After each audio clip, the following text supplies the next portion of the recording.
Sir ચલો છેલ્લે આપણે ડિસ્કસ કરીએ તો અલ્ટિમેટલી આપણે એક નવું ચેપ્ટર સ્ટાર્ટ કર્યું હતું. એના ટોટલ વેઇટેજ હતું 4 માર્કનું. એમાંથી તમને એક એમસીક્યુ અને એક તમને સેક્શન સીમાં ક્વેશ્ચન પૂછાય છે, જેમાં આપણે દાખલો વધારે એક્સપેક્ટ કરી શકીએ, પણ એકાદ બે ક્વેશ્ચન એવા છે કે જે થિયરીમાં પણ પૂછાઈ શકે એમ છે. હવે ચલો, હવે તમારી સાથે હું સ્ક્રીન શેર કરું છું આગળના પોઈન્ટ ડિસ્કસ કરવા માટે. ચલો હવે આપણે અહીંયા પહોંચ્યા હતા. હવે આ તમારો મોસ્ટ આઈએમપી ક્વેશ્ચન. ચલો અહીંયા તમે લખી નાખજો મોસ્ટ આઈએમપી. આ જે 5મો પોઈન્ટ છે એની બાજુમાં. હવે પહેલા આપણે આને જોયા હોય ને આપણે સમજવાની ટ્રાય કરીએ કે આ શું કહેવા માંગે છે. હવે જો આ મોસ્ટ આઈએમપી ક્વેશ્ચન એટલા માટે છે કે અહીંયા તમને એવા બધા પોઈન્ટ કીધા છે કે જ્યારે આપણે કરારનામું ન બનાવ્યું હોય, અથવા તો આપણે કરારનામામાં એક બે વસ્તુ એવી છે જે આપણે કહેતા ભૂલી ગયા હોય, તો અલ્ટિમેટલી આપણે કઈ રીતના ઈ સંજોગો વસાત આપણે શું નિર્ણયો લેશું એ અલ્ટિમેટલી આમાં આપણને કીધું છે. જેમ કે અહીંયા જો વાંચું છું પેલા ક્વેશ્ચન, ભાગીદારી કરારનામાની ગેરહાજરીમાં હિસાબોને અસર કરતી ભારતીય ભાગીદારી કાયદા 1932ની જોગવાઈઓ. કે જ્યારે કરારનામું ન બનાવેલું હોય ત્યારે અલ્ટિમેટલી તમારે કઈ કઈ વસ્તુઓ ધ્યાનમાં રાખવાની. ચલો જો આને આપણે ભૂલી જાય પહેલા તો આપણે નોર્મલી વાત કરીએ. ટોટલ આમાં તમને 7 પોઈન્ટ આપેલા છે, પણ પહેલો પોઈન્ટ તો સિમ્પલ છે. પહેલો પોઈન્ટ એવું છે કે ભાઈ મૂડી અંગેની કોઈ પણ મર્યાદા ભાગીદારી કરારનામામાં એટલે કે ભાગીદારી કાયદામાં કોઈ પણ મર્યાદા કીધી નથી. સર એટલે આપણે યાદ હોય તો લાસ્ટ ડિસ્કસ કર્યું હતું કે અલ્ટિમેટલી ગમે એ ભાગીદાર ગમે એટલી મૂડી લઈ આવી શકે છે. પછી માનો કે મૂડી ન લઈ આવે તો પણ ચાલે, માનો કે વધારે મૂડી લઈ આવે છે, નફો ઓછો લે છે તો પણ ચાલે. અલ્ટિમેટલી એના ઉપર કોઈ પણ ભાગીદારી કરારનામાની કોઈ મર્યાદા છે નહીં. એના પછી હવે જોઈએ તો હવે તો અલ્ટિમેટલી અહીંયા તમને યાદ હોય તો આપણે કીધું હતું કે કરારનામામાં તમે જો મૂડી પર વ્યાજ તમારે આપવું હોય પેઢીમાં, તો તમારે કરારનામામાં જોગવાઈ કરી દેવી કે ભાઈ આટલા ટકા લેખે એને મળશે. પણ જો કરારનામામાં જોગવાઈ ન કરી હોય તો એક પણ પ્રકારનું મૂડી ઉપર વ્યાજ મળશે નહીં. કોઈ પણ ભાગીદાર મૂડી ઉપર વ્યાજ લઈ શકશે નહીં અને પેઢીમાંથી આપવામાં આવશે નહીં. હવે મૂડી પર વ્યાજ આપણે ન આપીએ પેઢીમાંથી તો ઉપાડ પર વ્યાજ આપણે લઈ શકીએ નહીં. જો ઉપાડ પર વ્યાજ તમારે લેવું હોય તો કરારનામામાં તમારે જોગવાઈ કરી લેવી પડે. પણ જો ઉપાડ પર વ્યાજ ઉપર કોઈ જોગવાઈ કરેલી નથી કરારનામામાં, તો તમે એટલે કે પેઢી ભાગીદારો પાસેથી ઉપાડ પર વ્યાજ લઈ શકશે નહીં. આ પણ એક પોઈન્ટ છે. એના પછી માનો કે કોઈ ભાગીદારને પગાર, બોનસ કે કમિશન આપવું હોય તો તમારે કરારનામામાં એની ચોખવટ પાડી દેવી પડે. પણ જો કરારનામામાં કોઈ જોગવાઈ ન હોય તો તમે એ ભાગીદારને અથવા કોઈ પણ ભાગીદારને પગાર, બોનસ, કમિશન કે મહેનતાણું આપી શકશો નહીં. બરાબર, આ એક પોઈન્ટ પર તમારે ધ્યાન રાખવાનો છે. એના પછી બરાબર, નફા નુકસાનનું પ્રમાણ તમને દાખલામાં આપેલું હોય એટલે કે ભાઈ આપણે કરારનામામાં કીધું હોય કે ભાઈ 3:2:1 અથવા જે પણ તમે નક્કી કર્યું હોય તો એ પ્રમાણે રાખવાનું. પણ જો તમે કરારનામામાં નફા નુકસાનનું પ્રમાણ નક્કી કરતા ભૂલી ગયા છો, પાછું રિપીટ કરું છું, નફા નુકસાનનું પ્રમાણ કરતા ભૂલી ગયા છો, તો તમે કયા હિસ્સે નફો નુકસાન વેચશો? તો કે સરખે હિસ્સે તમે નફો નુકસાન વેચશો. હવે સરખે હિસ્સે એટલે તો કે જો તમે બે ભાગીદારો વચ્ચે, જો તમે બે જ ભાગીદારો હોય તો 1:1 પ્રમાણ રહેશે. જો તમે 3 ભાગીદાર હોય તો 1:1:1 પ્રમાણ રહેશે. અને જો તમે 4 ભાગીદારો હોય તો 1:1:1. અલ્ટિમેટલી સરખે હિસ્સે એટલે ગમે એને એક ભાગ મળશે. જેટલા ભાગીદારો હશે સરખા પ્રમાણમાં ભાગ પડશે અને બધા લોકોને સરખો નફો મળશે. ટોટલ જો આપણે કેટલા પોઈન્ટ યાદ રાખી લીધા? અત્યાર સુધી 5 પોઈન્ટ યાદ રાખી લીધા. સૌથી પહેલું પાછું રિપીટ કરાવું, મૂડી અંગેની કોઈ પણ મર્યાદા આપણને ભાગીદારી કરારનામામાં અથવા ભાગીદારી કાયદા પ્રમાણે કીધેલી નથી. મૂડી પર વ્યાજ નહીં, ઉપાડ પર વ્યાજ નહીં, ભાગીદારને પગાર, બોનસ કે કમિશન નહીં.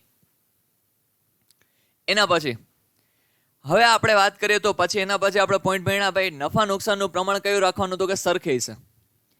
એના પછી જો ભાગીદારે પેઢીને લોન આપેલી હોય તો એની ઉપર જો તમે કરારનામામાં જોગવાઈ કરી હોય તો એ પ્રમાણે. પણ જો કરારનામામાં જોગવાઈ ન કરી હોય તો કેટલા ટકા વધુમાં વધુ? તો કે 6% વાર્ષિક. કે ભાઈ વાર્ષિક 6% લેખે વ્યાજ પેઢીએ ભાગીદારને ચૂકવવાનું રહેશે ભાગીદારની લોન પર. બરાબર, તો આ પેલા 6 પોઈન્ટ તમારા અહીંયા કવર થઈ ગયા છે. જો સૌથી પહેલું આપણે જોયું, 7મો પોઈન્ટ સમજાવું છું પણ એમાં થોડુંક મારે તમને ડિટેલમાં સમજાવવું છે એટલા માટે પહેલા 6 પોઈન્ટ આપણે યાદ રાખી લઈએ. એના પછી આપણે 7મો પોઈન્ટ ઉપર ડિસ્કસ કરીએ. ચલો, પહેલું પેઢીના દરેક ભાગીદારે પેઢીમાં લાવવાની મૂડી પરસ્પર સમજૂતીથી નક્કી થાય છે. કાયદામાં આ અંગે કોઈ પણ બંધન નથી. દરેક ભાગીદારે મૂડી લાવવી ફરજિયાત નથી. બરાબર, આ તમારો પેલો પોઈન્ટ થઈ ગયો કે અલ્ટિમેટલી મૂડી અંગેની મર્યાદા ભાગીદારી કાયદામાં કોઈ પણ છે નહીં. બીજું છે ભાગીદારને મૂડી પર વ્યાજ આપી શકાય નહીં. પછી કીધું છે ભાગીદારો વચ્ચે નફા નુકસાન કયા પ્રમાણમાં, તો કે સરખા હિસ્સે વહેંચાય. ચોથો પોઈન્ટ, ભાગીદારે પેઢીમાંથી કરેલ ઉપાડ પર વ્યાજ વસૂલ કરાય નહીં. બરાબર, ઉપાડ પર વ્યાજ આપણે વસૂલ કરી શકશું નહીં. એના પછી પાંચમું, પગાર બોનસ અને કમિશન કે મહેનતાણું આપી શકાય નહીં. જો તમે કરારનામામાં કીધું હોય તો આપવાનું, તમે તારા મોતથી આપો, પણ જો ન કીધું હોય તો તમે આપી શકશો નહીં. એના પછી ભાગીદારે પેઢીને આપેલ લોન પર વાર્ષિક કેટલા ટકા વ્યાજ, તો કે ભાઈ વાર્ષિક 6% લેખે વ્યાજ મળશે. અને છેલ્લો પોઈન્ટ, જો કોઈ ભાગીદારે વ્યાજબી ખર્ચ કર્યો હોય અથવા અહીં એક શબ્દ આવે છે વ્યાજબી નિર્ણય લીધો હોય તો તમે અલ્ટિમેટલી એને માન્ય રાખવાનો હક છે. અને જો ખર્ચ કરેલો હોય તો તે ભાગીદારે મેળવવાનો પણ અધિકાર છે. સર, હવે વ્યાજબી ખર્ચ એટલે, વ્યાજબી ખર્ચ એટલે તમે ઘણી બધી વસ્તુઓ જોઈ શકો. જેમ કે માનો કે અમે 3 જણા ભાગીદાર છીએ. હવે માનો કે હું અત્યારે એક્ટિવલી કામ કરું છું, એટલે હું અહીંયા કામનો ભાગીદાર છું, અને ઓલા બે ક્યારેક કામ કરે છે, પણ હું અલ્ટિમેટલી મેઇન આખું મેનેજમેન્ટ કરું છું. હવે અમારી વચ્ચે નક્કી એવું થયું છે કે ભાઈ જે પણ કામ કરવું હોય, નાનામાં નાનો નિર્ણય લેવો હોય ને, તો ત્રણેય ભેગા મળીને નિર્ણય લેવો. હવે સિચ્યુએશન એવી થઈ કે માનો કે અમે 3 ભાગીદારો તો અમારા 2 ફ્રેન્ડ ફરવા ગયા હતા ક્યાંક બહાર. બરાબર, બહાર ક્યાંક ફરવા ગયા હતા. એક માનો કે દુબઈ ગયો તો ફરવા, એક માનો કે બીજે ગયો તો ફરવા, અને હું અત્યારે એકલો ધંધો ચલાવતો હતો, એકલો ધ્યાન રાખીને બેઠો હતો. હવે સિચ્યુએશન એવું થયું, અમારા કામવાળા બેન છે ને, જે આમાં ઓફિસમાં સાફ સફાઈ અથવા દુકાનમાં સાફ સફાઈ કરવા આવતા હોય ને, બરાબર, એ નીકળી ગયા ઓચિંતાના. હવે એને અમે છે ને આખી દુકાનની કચરા પોતાને આ બધું સાફ સફાઈ કરવા માટે મહિને 2000 રૂપિયા આપતા હતા. આપણે માની લઈએ, એવું ધારીએ છીએ આપણે અત્યારે. હવે મહિને 2000 રૂપિયા આપતા હતા. હવે ઓચિંતાની વચ્ચે નીકળી ગયા બેન, અને ઓલા બેને આવતા હજી લગભગ 2 મહિના જેવો ટાઈમ થશે. તો હવે અહીંયા એવું થાય છે કે ભાઈ મેં પહેલાં ટ્રાય કરી કામવાળા બેનને ફોન કરવાની, પણ એનોય કોન્ટેક્ટ થયો નહીં. તો સિમ્પલી શું કરવું પડે, 3-4 દિવસ રાહ જોઈને મારે નવા કામવાળા બેન રાખી લેવા પડે. તો નવા કામવાળા બેન હવે મને મળે છે ને, તો એ મિનિમમ 3000 રૂપિયા પગાર લે છે મારી પાસેથી.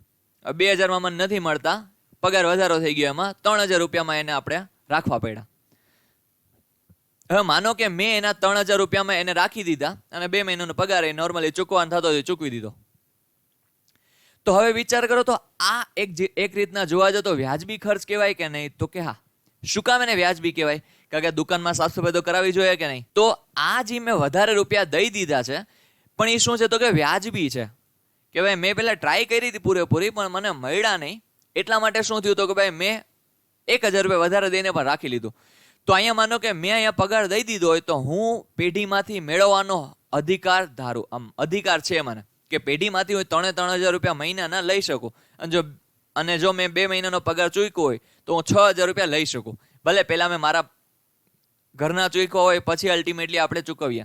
હવે એમાં માનો કે મારા 2 ભાગીદારો આવીને કહે કે ભાઈ આ તો ખોટું કહેવાય, 2000ની જગ્યાએ તે આપ્યા છે 3000 રૂપિયા, તો અમે એ વધારાને 1000 અમે ભોગવશું નહીં, તારે ભોગવાના. તો એ હું અધિકાર ધરાવું છું ને એમાંથી લેવા માટે. બરાબર, એમાં મને કોઈ ના પાડી શકે નહીં. બરાબર, આ અલ્ટિમેટલી પોઈન્ટ શું છે, તો કે ભાઈ વ્યાજબી ખર્ચ. હવે તમારા 12માં છે નહીં, પણ હું તમને એક પોઈન્ટ કહું કે તમે ઘણી બધી વાર કોઈ વ્યાજબી નિર્ણય લ્યો ને, તો પણ આ બંને માન્ય રાખવો પડે.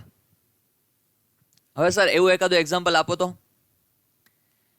ચલો તો એવું એક એક્ઝામ્પલ આપીએ તમને કે ભાઈ વ્યાજબી નિર્ણય કેવા સંજોગોમાં કયો વ્યાજબી નિર્ણય કહી શકાય, એના માટે આપણે વાત કરીએ. હવે સિચ્યુએશન આ જ છે, અમે પહેલા 3 ભાગીદારો હતા. હવે ત્રણેયમાંથી હું એક અત્યારે કામ ચલાવતો હતો, વ્યવસ્થિત ધંધો ચલાવતો હતો, અને ઓલા 2 ફરવા ગયા હતા 2 મહિના સુધી, અને આઉટ ઓફ ઇન્ડિયા ગયા હતા, એટલે નેટવર્કમાં હતા નહીં. હવે થયું એવું, તમને બધાને ખબર હોય તો આપણા ક્લાસીસ છે એની સામે ઘણા બધા વર્ષો પહેલા દુકાનો હતી ઘણી બધી. પછી એક ગવર્મેન્ટના કોઈ કારણોસર એ અલ્ટિમેટલી દુકાન તોડી નાખવામાં આવી. સામેની આખી લાઈન છે એ તોડી નાખવામાં આવી. એમાં જેટલા પણ વ્યક્તિઓના વ્યક્તિઓની દુકાનો હતી એ બધાએ ભોગવવા પડ્યા. બરાબર, એ બધાના રૂપિયા ડૂબી ગયા. તો હવે માનો કે યાદ છે ને આ બધી આપણે આવી સિચ્યુએશન થઈ હતી, બરાબર. હવે થયું એવું કે એક દિવસ ઓચિંતાનું ખબર નહીં, આ સામેવાળી લાઈન છે ત્યાં તો એવું થયું જ છે, પણ માનો કે આપણી અહીંયા લાઈન છે એમાં પણ એવું કંઈક નીકળ્યું કે ભાઈ આ જમીન આખી ઇલીગલ આખું બિલ્ડિંગો ને બધું બનાવેલું હતું, એ ઓચિંતાનું નીકળી ગયું. હવે સમજો ખાસ કે હવે થયું એવું, વાથી છે ને માનો કે તમને યાદ હોય તો જોશીપુરા શાક માર્કેટમાંથી છે ને એક જેસીબી ડાયરેક્ટ આવી ગયો તૈયાર, બહુ 2-3 જેસીબી આવી ગયા, ત્યાંથી દુકાનો માંડ્યા તોડવા.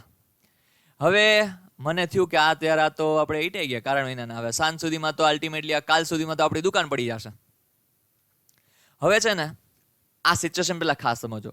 કાલ સુધીમાં આપણી દુકાનો પડી જવાની હતી. મેં ઓલા બેને કોન્ટેક્ટ કરવાની ટ્રાય કરી, ફોન કરવાની ટ્રાય કરી કે ભાઈ આ શું કરીએ આપણે આવી સિચ્યુએશનમાં, બોલો આપણી દુકાનો પડવા ઉપર છે, શું કરીએ. મેં મારા બનતા પ્રયત્નો કરી લીધા જ રોકવા માટે, પણ હવે કોઈ પણ સંજોગોમાં રોકાતી છે નહીં.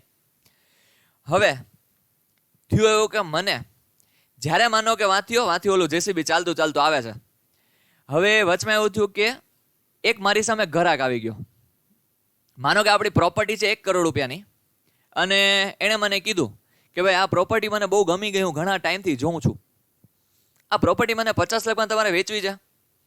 હવે વિચારો 1 કરોડની પ્રોપર્ટી લગભગ 2 દીમાં પડી જવાની છે, બરાબર. અત્યારે તો એવું જ લાગે કે પડી જવાની છે, કે વાંથી જેસીબી આવવાનું ચાલુ થઈ ગયું છે.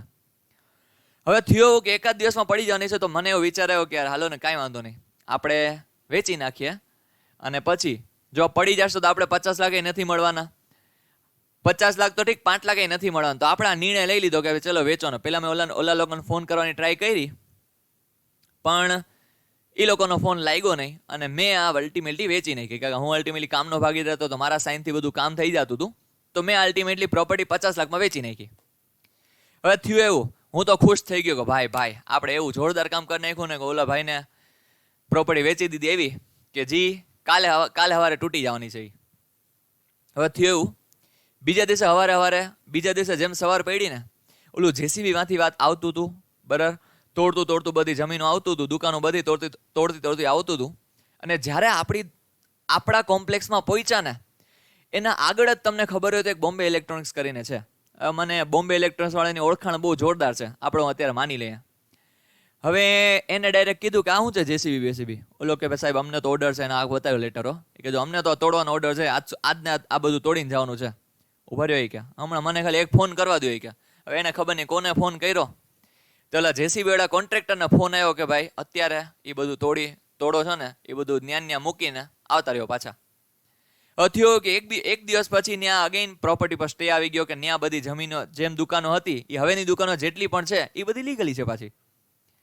આપને એવું હતું કે તોડતા આવતા હતા, અને ઓચિંતાનું કેવું થઈ ગયું કે આપણા કોમ્પ્લેક્સની આગળ જ આવીને એ શું થઈ ગઈ, તો કે એ જે કન્સ્ટ્રક્શન હતું તોડતા હતા એ લોકો રોકાઈ ગયા. હવે વિચાર કરો, આપણે 1 કરોડની પ્રોપર્ટી કેટલા વેચી નાખી છે, 50 લાખ રૂપિયા વેચી નાખી, એટલે આપણે 50% નુકસાન તો ઓલરેડી કરી નાખ્યું છે. હવે મને ખાલી એક વસ્તુ વિચારીને કયો, મેં આ જે નિર્ણય લીધો હતો એ વ્યાજબી હતો કે નહોતો? હા કે ના કહેજો, વ્યાજબી હતો કે નહોતો? આવા સંજોગોમાં ભલા બહુ અઘરો ડિસિઝન છે, પણ મેં વ્યાજબી ડિસિઝન લીધો હતો, નિર્ણય વ્યાજબી લીધો હતો.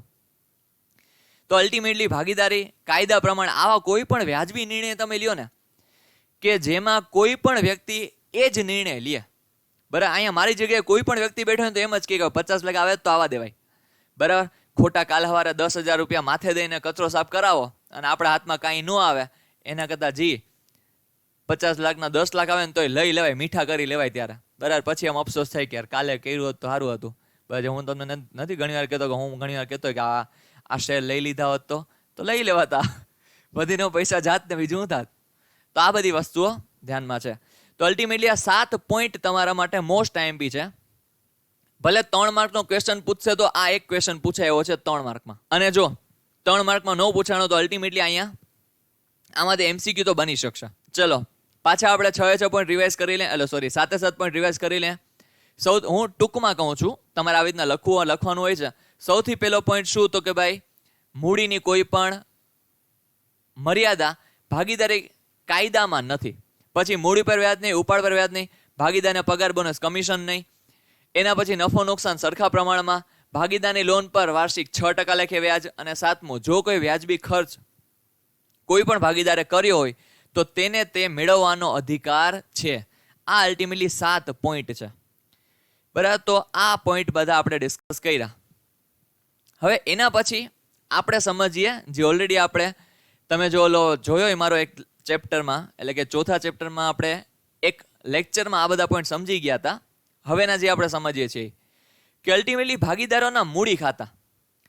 હવે જો દરેક ભાગીદારોના મૂડી ખાતા બનાવવા પડે આપણા, કે ભાઈ કયા ભાગીદારની મૂડી આપણા ધંધામાં કેટલી રોકાયેલી છે. જો વ્યાજ આપવાનું થાય તો કેટલી મૂડી ઉપર વ્યાજ આપવું એ અલ્ટિમેટલી આપણે નક્કી કરી શકીએ. તો એના માટે આપણે નોર્મલી વાર્ષિક હિસાબ બનાવતી વખતે અથવા તો આપણા ચોપડે ભાગીદારોને લગતા મૂડી ખાતા આપણે બનાવીએ છીએ. હવે ભાગીદારોના મૂડી ખાતા રાખવાની 2 પદ્ધતિઓ છે.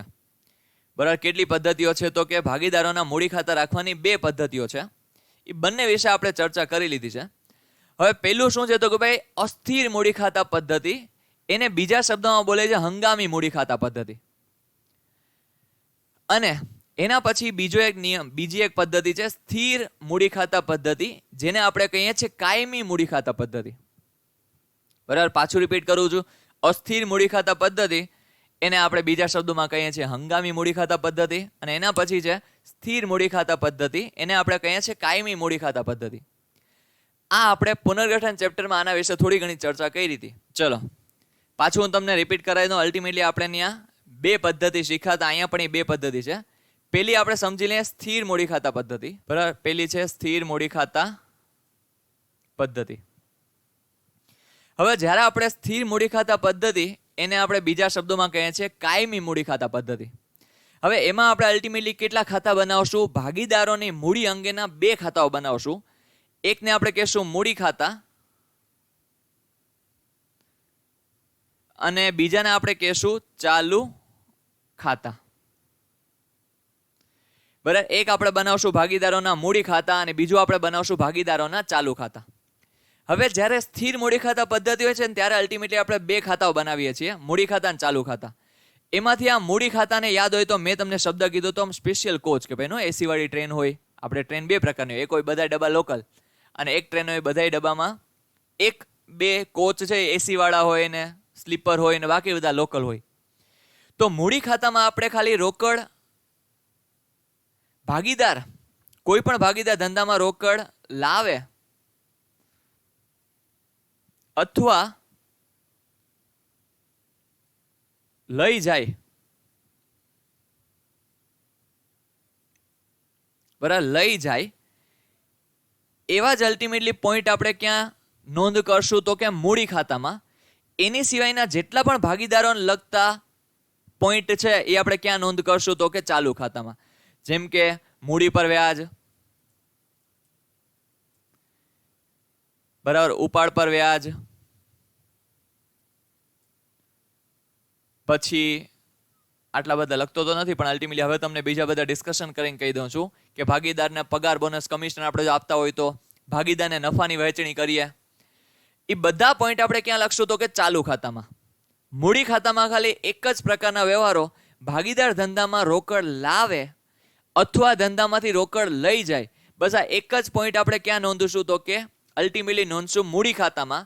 એના સિવાયના જેટલા પણ ભાગીદારોને લગતા વ્યવહારો છે એ બધા આપણે ક્યાં નોંધશું તો કે ચાલુ ખાતામાં. તો અહીંયા આપણે આ 2 ખાતા બનાવશું. હવે તમને મૂડી ખાતાનો નિયમ ખબર જ છે. જો ભાગીદારની મૂડી વધે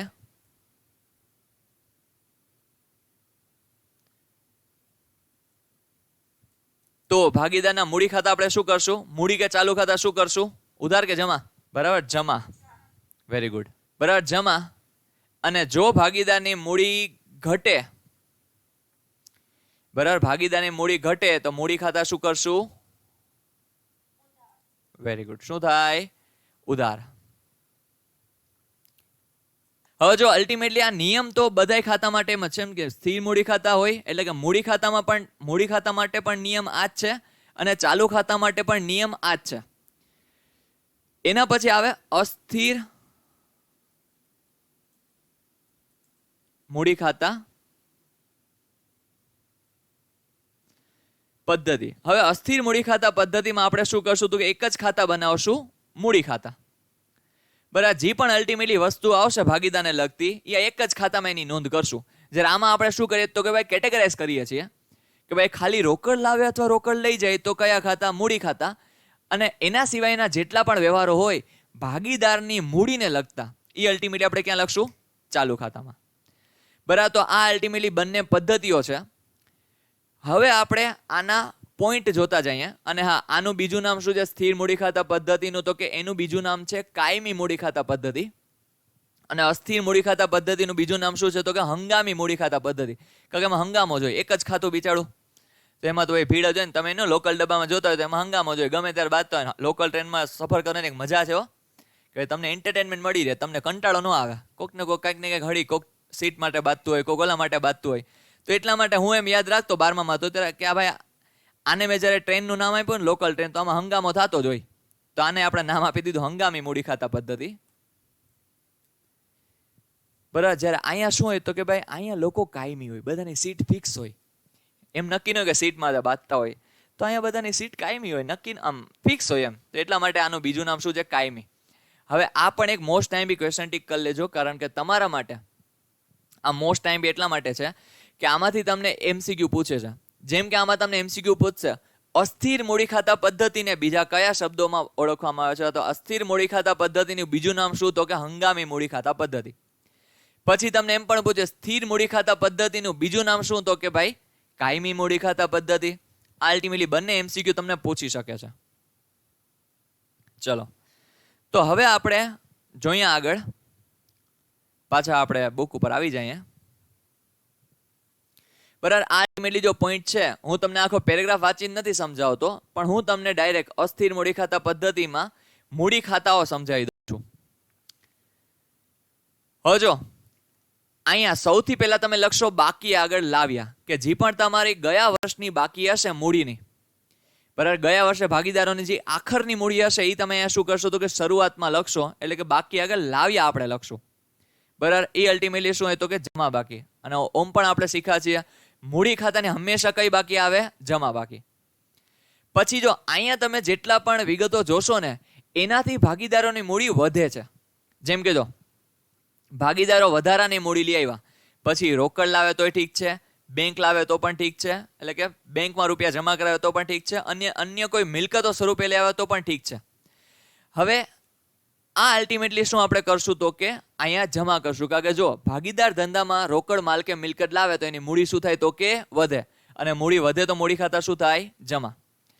હવે જો અહીંયા આ અલ્ટિમેટલી પોઈન્ટ હશે ને, બરાબર, તો તમે હમણાં સ્થિર મૂડી ખાતા પદ્ધતિમાં આ થોડુંક ફરક પડશે, એટલે કે સમજાવું છું પાછું. હવે એના પછી મૂડી પર વ્યાજ.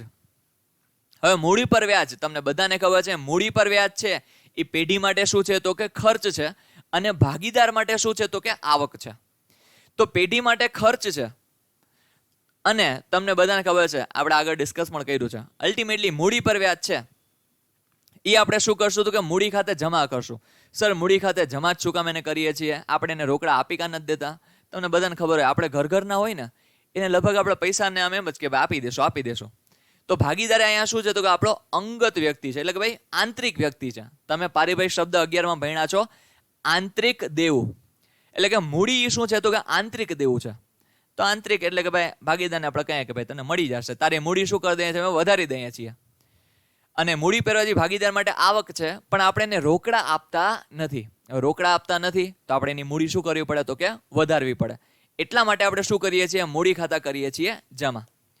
પછી પગાર. હવે ભાગીદારને જ્યારે પણ પગાર આપવાનો થાય તો આપણે સેમ વસ્તુ કહીએ કે ભાઈ તને રોકડા આપી દેશું, અત્યારે તારી મૂડી શું કરીએ છીએ? વધારી દે, અમે તને આપવાના છીએ. તો આનાથી પણ ભાગીદારની મૂડી શું થાય તો કે વધે. કારણ કે પગાર તમે રોકડા ન આપો તો અલ્ટિમેટલી એની મૂડી તો વધારવી પડે કે નહીં? તો કે હા. પછી સેમ વસ્તુ છે બોનસમાં. બોનસ પણ જો પેઢી ભાગીદારને આપતી હોય તો એ લોકોની મૂડી શું થાય? વધે. પછી કમિશન, મહેનતાણું, આ અલ્ટિમેટલી પોઈન્ટ હતા કે આનાથી મૂડી શું થાય છે? ભાગીદારોની વધે છે. એના પછી જો નફા નુકસાન ખાતે વહેંચણી પાત્ર નફો. હવે વહેંચણી પાત્ર નફો એટલે જો જેમ કે આપણે પુનર્ગઠનમાં શીખ્યા કે ભાઈ ભાગીદારનો અલ્ટિમેટલી જે નફો થતો હતો એ આપણે ભાગીદારોને વહેંચતા હતા, તો એની મૂડી શું થતી હતી તો કે વધતી હતી. તો મૂડી વધે તો મૂડી ખાતા આપણે કરીએ જમા.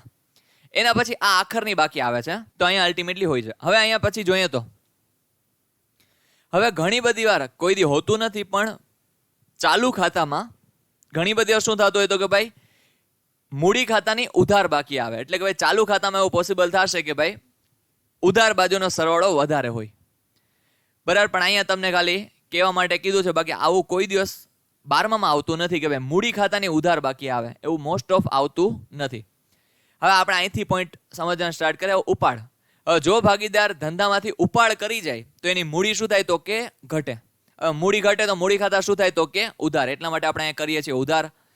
પછી ઉપાડ પર વ્યાજ સમજીએ. હવે ઉપાડ પર વ્યાજ છે એ પહેલા તો પેઢી માટે શું છે તો કે આવક, અને ભાગીદાર માટે શું છે તો કે ખર્ચ. હવે ભાગીદારને આપણે કીધું ભાઈ તે આટલો ઉપાડ કર્યો છે, એની ઉપર તારે આટલું ઉપાડ પર વ્યાજ આપવું પડે એમ છે. તો ભાગીદારે કીધું તમે મને કોઈ દી મૂડી પર વ્યાજ રોકડા આપ્યા? તો આપણે કીધું ના. તો ખાતું મારું છે કે નહીં? ત્યાં કે હા છે ને, ઉધાર કરી લ્યો ને, મૂડી ઘટાડી નાખો ને. અહીંયા જેમ તમે મૂડી વધારી દેતા હતા એમ અહીંયા તમે મૂડી ઉધાર કરી લ્યો, શું વાંધો છે? તો એટલા માટે આપણે ભાગીદાર પણ આપણને શું કરે છે, રોકડા રૂપિયા આપતો નથી. તો આપણે ભાગીદાર પાસેથી લેવાના થાય છે, તો આપણે શું કરીએ છીએ, એની મૂડી ઘટાડી દઈએ છીએ. અને મૂડી ઘટે તો મૂડી ખાતા શું થાય? ઉધાર. ચલો એના પછી જો ભાગીદાર વચ્ચે ખોટ આવે તો આપણે એને વહેંચણી કરવી પડે. હવે ભાગીદારને આપણે ખોટની વહેંચણી કરીએ તો મૂડી શું થાય તો કે ઘટે, અને મૂડી ઘટે તો મૂડી ખાતા શું થાય? ઉધાર. તો અલ્ટિમેટલી કઈ પદ્ધતિ હતી તો કે આ પદ્ધતિ હતી અસ્થિર મૂડી ખાતા પદ્ધતિ, જેમાં તમે ખાલી એક જ ખાતું બનાવશો. કયું તો કે મૂડી ખાતા પદ્ધતિ. આમાં આપણે કેટેગરાઇઝ કરતા નથી, બધા એક જ ખાતામાં. એટલે આ ટ્રેનને આખી ટ્રેનને હું લોકલ ટ્રેન કહું છું, બરાબર. મૂડી ખાતામાં બધું એકમાં જ. ભાગીદારને લગતું જેટલી પણ વિગતો છે ને એના માટે ખાલી એક જ ખાતું, કયું તો કે મૂડી ખાતા. ચલો હવે આપણે જોઈ લઈએ. બરાબર, જેમ કે અહીંયા તમને પોઈન્ટ કીધા છે કે ભાઈ આ બંનેમાંથી એક જ વસ્તુ હોઈ શકે, બંને વસ્તુ હોય નહીં. કારણ કે બંને ઉધાર ને જમા બંને બાકીઓ કોઈ દી આવી શકે નહીં. કાં તો જમા બાકી હોય, કાં તો ઉધાર બાકી હોય, કોઈ એક ભાગીદારની. એટલે એની જો તમે જો, કાં તો એની જમા બાકી હોય, કાં એની ઉધાર બાકી હોય, બંને કોઈ દિવસ હોઈ શકે નહીં. પછી સેમ વેથી બી ની, કાં તો એની ઉધાર બાકી હોય, કાં જમા બાકી હોય, બંને બાકી હોઈ શકે નહીં. અને ધંધામાં પણ નફો થતો હોય કાં તો ખોટ થતું હોય, બંને વસ્તુ એક સાથે થઈ શકે નહીં. તો બસ એ જ વસ્તુઓ તમને અહીંયા કીધી છે કે ભાઈ હું જેટલા પોઈન્ટ અહીંયા ટીક કરું છું ને, જેમ કે અહીંયા જો કાં તો આ હોય કાં તો આ હોય, આ બંને વસ્તુ એક સાથે હોઈ શકે નહીં. પણ આ તો તમને ખાતું બનાવતા શીખવાડે છે, તો આમાં તો તમને બધી વિગતો કેવી પડે કે આવી વિગતો આવી શકે. ચાલ એના પછી કાં તો આ હોય કાં તો આ હોય, બંને વસ્તુ એક સાથે હોઈ શકે નહીં, બરાબર. કાં તો ઉધાર બાકી હોય કાં જમા બાકી હોય, બંનેમાંથી એક જ બાકી હોય, બંને તો હોઈ શકે નહીં. તો એ બસ પોઈન્ટ તમને અહીંયા કીધો છે. ચલો હવે આપણે સમજીએ સ્થિર મૂડી ખાતા પદ્ધતિ, જેનું બીજું નામ છે કાયમી મૂડી ખાતા પદ્ધતિ. હવે સ્થિર મૂડી ખાતા પદ્ધતિમાં આપણે શું કરીએ છીએ, બે ભાગીદારોની મૂડીને લગતા વ્યવહારો માટે જ આપણે કેટલા ખાતા બનાવીએ છીએ? બે ખાતા બનાવીએ છીએ. એમાં પહેલું ખાતું છે મૂડી ખાતું અને બીજું ખાતું છે ભાગીદારોના ચાલુ ખાતા. ચલો પહેલા આપણે મૂડી સમજી લઈએ. જેમ કે જો મેં તમને અહીંયા મેં તમને અલ્ટિમેટલી ટીક કરાવ્યો, આ પોઈન્ટ ઉપર મેં બોક્સ કર્યું. આ એક જ પ્રકારનો, અને અહીંયા પણ જો અહીંયા એક વસ્તુ છે, આ હંમેશા માટે જો કરતા હોય ને, આ બંને પોઈન્ટ જ ક્યાં આવશે તો કે ભાઈ મૂડી ખાતામાં આવશે.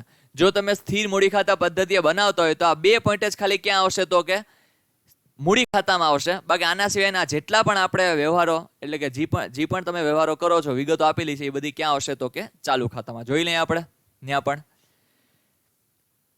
બરાબર, જો આપણે વાત કરી ભાગીદારોના મૂડી ખાતામાં, જો કોઈ ભાગીદાર હંમેશા માટે રોકડ લાવતો હોય અથવા લઈ જતો હોય, એટલે કે હંમેશા માટે વધારાને મૂડી લાવતો હોય અથવા વધારાને મૂડી લઈ જતો હોય, તો એ જ ખાલી વિગત આપણે ક્યાં લખશું તો કે મૂડી ખાતામાં લખશું. બાકી બધી વિગતો આપણે ક્યાં જવા દેશું? ચાલુ ખાતામાં. જેમ કે અહીંયા સિમ્પલ છે, સૌથી પહેલા બાકી આગળ લાવ્યા, પછી આ એક પોઈન્ટથી મૂડી વધે છે તો એ આપણે કરીએ છીએ જમા. પછી આ પોઈન્ટથી મૂડી ઘટે છે તો મૂડી ખાતા આપણે શું કરીએ છીએ? ઉધાર. અને અલ્ટિમેટલી છેલ્લે આપણે જમામાંથી ઉધાર સાઈડનો સરવાળો બાદ કરશું એટલે આપણને મળશે આખરની બાકી. બરાબર, અહીંયા તો જમા સાઈડનો સરવાળો વધારે હશે, એટલા માટે આ બાકી કઈ થઈ તો કે જમા. હવે ખાતું બંધ કરવા માટે આપણે લખવું ક્યાં પડે તો કે ઉધાર લખવું પડે. અને પછી આવતા વર્ષે પાછું આપણે શું કરશું તો કે અહીંયા લખી લેશું બાકી આગળ લાવ્યા. ચલો એના પછી ચાલુ ખાતાના પણ ફોર્મેટ જોઈ લઈએ, પછી આપણે આજનો લેક્ચર અહીંયા કમ્પ્લીટ કરીએ. ચલો જો હવે ઉપરની એક વિગત સિવાય જેટલા પણ ખાતાઓ તમે આવ્યા એ ક્યાં અલ્ટિમેટલી આવ્યા, તો કે જો અહીંયા આવ્યા. મૂડી પર વ્યાજ, ચાલુ ખાતાની જમા બાકી પર વ્યાજ, પગાર, બોનસ, કમિશન, મહેનતાણું, નફા નુકસાન ફાળવણી, આ બધું અલ્ટિમેટલી શું, એનાથી મૂડી ભાગીદારની વૈધી. તો મૂડી ખાતા શું થયા, એટલે કે મૂડીની જગ્યાએ શું થયા, ચાલુ ખાતા જમા થયા. કારણ કે શું કઈક પદ્ધતિ આપણે બનાવીએ છીએ, તો કે સ્થિર મૂડી ખાતા પદ્ધતિ બનાવીએ છીએ. અને અહીંયા જો અલ્ટિમેટલી ઉપાડ પર વ્યાજ, ચાલુ ખાતાની બાકી પર વ્યાજ, બધું આ બધા પોઈન્ટથી મૂડી શું થાય છે, તો કે ઘટે છે. તો એ બધું આપણે શું કરશું, તો કે અહીંયા. અને જો હંમેશા માટે જો ભાગીદાર મૂડી ઉપાડી જતો હોય, હંમેશા માટે વાત કરીએ છીએ, તો અલ્ટિમેટલી શું થશે, તો કે અહીંયા ઉધાર પણ થશે. બરાબર, જેમ કે અહીંયા જો તમને કીધું પણ છે. બરાબર, તો આ બધા પોઈન્ટ છે. ચલો આ આપણે બેઝિક કન્સેપ્ટ શીખી ગયા બધા કોના, તો કે મૂડી ખાતા રિલેટેડ આપણે અલ્ટિમેટલી બેઝિક કન્સેપ્ટ બધા શીખી ગયા. હવે આમાં કોઈને કઈ ડાઉટ હોય તો તમે પૂછી શકો છો, બાકી આપણે નેક્સ્ટ લેક્ચરમાં બીજા બધા પોઈન્ટ સમજશું.